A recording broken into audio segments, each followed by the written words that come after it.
What's up, guys? It's been a while since I made a video. The reason why I want to make this video is there was a service that I was trying to do research on, and I saw some videos here and there. There was a lot of stuff on the web, but it was all pretty much just press releases disguised as reviews for the service. The service I'm talking about is Feedbands, and that's feedbands.com. I'll put a link in the description. But at any rate, basically what it is there's two components. There's an app. It's like a Pandora-like app, and it's the music that people have submitted, and you listen, you do thumbs up, thumbs down, you can buy the songs, whatever. So the most voted for app, generally, there's some air quotes in there, gets picked once a month, and they get a record released, and 1,000 copies. You can either get a black one or a 180 gram vinyl. It's colored, and you never know what you're going to get if you're a subscriber. The subscription rates are $14.95 for black plain weight record. The 180 gram colored vinyl is $19.95, and both of those have a $4.95 shipping and handling surcharge. So you're looking at not 29. You're either looking at $20 or 24, 25 bucks. So they have a free trial, and I figured, all right, well, I'll spend the $5 in shipping and check out the free trial. And I kind of did the D-bag thing, and I did the free trial, made sure I got my order in, and then canceled out because I have no idea if this record's going to be any good or not, if what it's going to be like. So that's why I figured I would do this review. To cut it short, if you just want to know if it's worth it or not. It really depends on your tastes. It might be worth it, and if you kind of like to take a gamble, basically if I were going to continue doing it, and I may or may not, I'm not sure, but if I were to continue doing it, it would be to support the service and not so much the music, so that maybe the service might have a chance to grow, so that the music variety does grow. I've listened to some of the other previous releases. Some of them I didn't care for. Some of them I liked a lot. So, I mean, it's a gamble. I got to check out this month's band to see what they're like, but the descriptions seem pretty cool. So, at any rate, let's get into this. I'm not going to do an unboxing because, whatever, I've already unboxed it, and I'm going to show you what you get with your purchase. You get a record, of course. This is a band called the Parlay. I'm assuming it's Parlay because they keep talking about it being French, but they're from somewhere else. At any rate, it comes in a nice sleeve. Yeah, I mean, it's a record. It's not a gatefold or anything. Vinyl released by Feedbands, and it's got the band's website there. Inside you get the record, and I will get to the record in a second. I'll show you some of the other goodies that you get with it. You get a certificate of authenticity, which, whatever. This record is numbered 848 out of 1,000. Matrix number Feed 5 was released on September 1st, 2013 in a limited run of 1,000 copies by Feedbands in Emerald. So I don't know what you're supposed to do with those. It's kind of like having paper money, paper Monopoly money. The other thing, it was shipped in a standard USPS media mailer, which this one came out okay. There's a little bit of scruff on the corner, but that could have been done at the warehouse. Your mileage may vary. Media mail is hit or miss sometimes, I find. It does come with a cardboard backing on it. And then you get a little printed out bio of the band, and then the packing slip. Let's see, what is this? Oh, they're Irish. Okay. Trying to get to a childhood of listening to music certainly helped inspire the Parlay sound. Their style covers a range of classic pop rock from the early 60s to the 90s. Lots of British bands from post-punk to English new wave to Britpop, citing the Beatles, the Smiths, Echo and the Bunnymen. Didn't hear any of that. Joy Division, Blur, and XTC as influences. So, yeah, you get a little sheet for that, and a few more things buried in here. Got some, got a matchbook, which I thought was pretty neat. You always need matches, right? And it's kind of cool. I haven't seen like a classic matchbook in a long time. Of course, I haven't really been out to a club or anything like that in a long time. But that was pretty cool. It's kind of a throwback. You get a couple of stickers. I think I'm pretty sure that's a sticker. But I got two of them.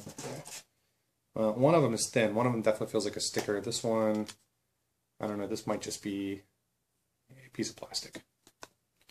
And you get a download card. And if you want to try to zoom in on that and get the download code, I've already downloaded it. So once again, your mileage may vary. But the cool thing about this biodegradable card is embedded with flower seeds planted. So I guess you could take it outside and crumple it up and throw it in the ground and have some lovely wildflowers. And that's all you get. But it's pretty cool. So let's check out the record and I'll show you what it looks like. Very, very nice color here. And it's got a nice weight to it. I'm not actually going to be a nerd that much and weigh it, but it does have a nice weight to it. It is emerald, and it's definitely straight off the presses. I don't know how much of this is going to come out, but I mean, it's like somebody ripped it off the machine a little early. If you're a purist, you're going to get annoyed by that. It's just the intro groove to get the needle on the record, but there's some indentations on this side, and on this side there's some plastic sticking out. There was some bigger plastic sticking out that I was kind of fiddling with that popped off. So yeah, the parlay. And this side is Parl A, and this side is Parl B. So pretty cool theme, I guess. But at any rate, let me put this away and I will talk about the actual music, because really at the end of the day, that's what you're there for, right? I found at least this album to be okay. It's not something that I would have gone out of my way and spent $24 for to have it shipped to my house. The music is, you know, it's kind of a Britpop thing. It's definitely a garage band kind of deal, like garage band kind of recording. The vocals are a little rough at times. Excuse me. And they did try to use some, you know, studio trickery to fix that up, but it's still there and you can still see it. What are some other things? As far as the actual mix, you can tell that this was mixed. It wasn't mixed for vinyl, at least not that, if it was, no offense, it wasn't a very good engineer that did the mix.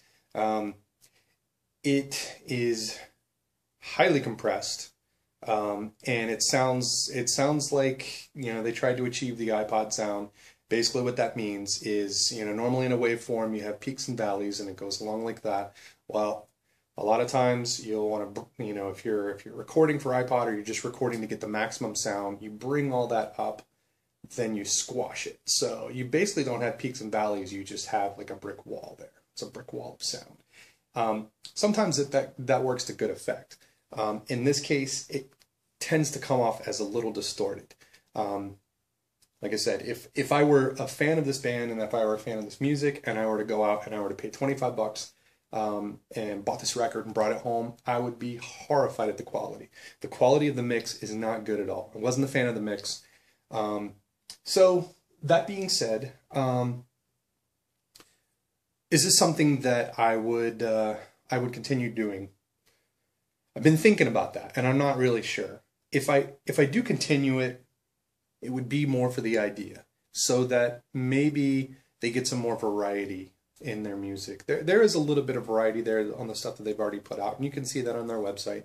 But you know, there's no metal on there. There's when you do a search for metal, there's one song that comes up and it keeps playing over and over again. So there's no real metal on there. There's a lot of like indie pop. There's a lot of like folk kind of stuff on there. There is some electronic stuff on there. Some of it's good, some of it's bad. a lot of bedroom production on the MP3s that you can stream on the app or on the website. So I would say if I were going to continue the subscription, I would do it supporting the service itself.